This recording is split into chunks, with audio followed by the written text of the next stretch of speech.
Bonjour Richard. Bonjour Jean. Dans le précédent entretien, tu nous as dressé un portrait global, évidemment bref, de l'ensemble des branches de la psychologie, de ce qui s'est fait, en particulier la branche herméneutique et la branche de pensée analytique. Mm-hmm.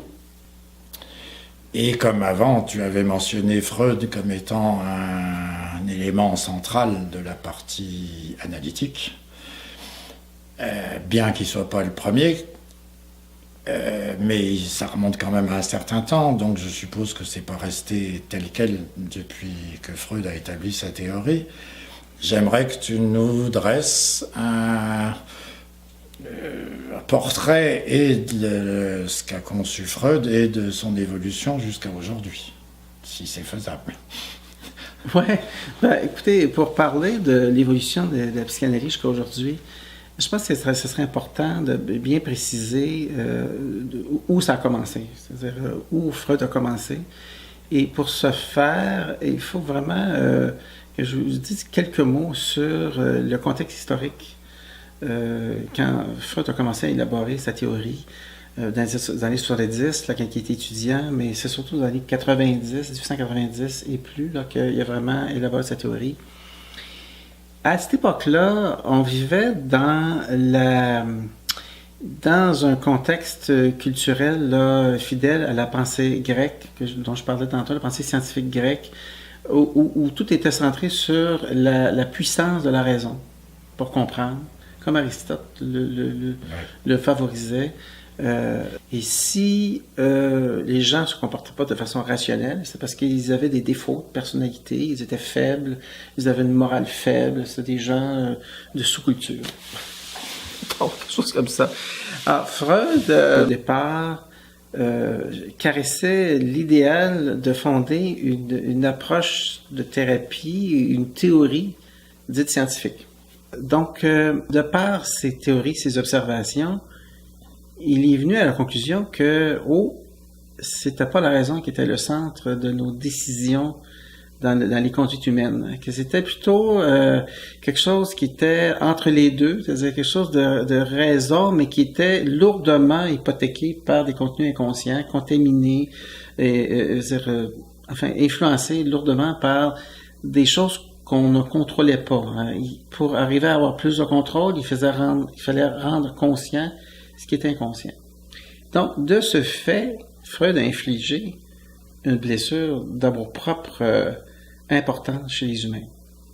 Un peu comme avait fait Galilée avec le fait qu'on n'était plus le centre de l'univers. Tout à fait à propos, effectivement, Freud a amené une deuxième blessure d'amour-propre, mais on pourrait ajouter aussi que Darwin aussi a infligé une autre blessure, mais enfin, on y reviendra là-dessus.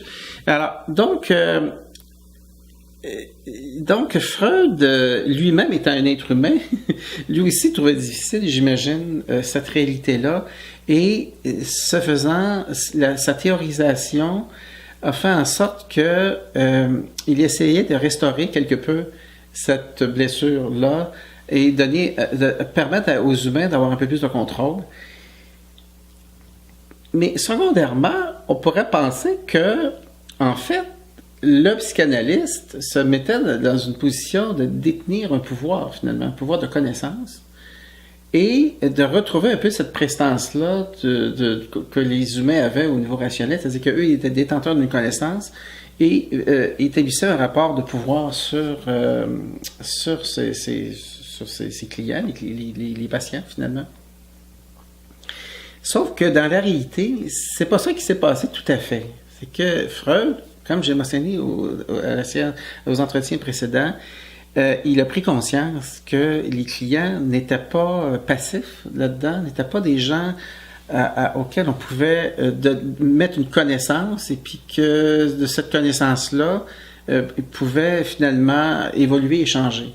C'est-à-dire qu'il y avait des réactions affectives importantes, et la psychanalyse est devenue progressivement plutôt une entreprise de suivre, faire évoluer les clients dans leur perception personnelle de leurs propres problématiques, de leurs propres inhibitions et souffrances affectives. Mais Freud en est resté à une position dissymétrique, c'est-à-dire que lui, comme étant connaissant, et l'autre n'étant pas connaissant de ces réalités psychiques-là. Il a fallu attendre pour avoir une évolution majeure dans les années 40 avec le psychanalyste Cohut, qui, lui, s'apercevait que il analysait correctement les contenus inconscients, sauf qu'il s'apercevait que parce qu'il n'établissait pas une relation empathique, une relation enveloppante, une relation suffisamment protectrice, c'est que le client élaborait des associations libres dont lui, comme psychanalyste, était responsable. Donc, il a changé sa compréhension des faits et il a attaqué ou débusqué l'imposture du psychanalyste connaissant pour plutôt établir un lien thérapeutique relationnel. C'était à partir de Cohut, c'était la relation qui était plus importante. C'était pas de savoir si le psychanalyste connaissait pas.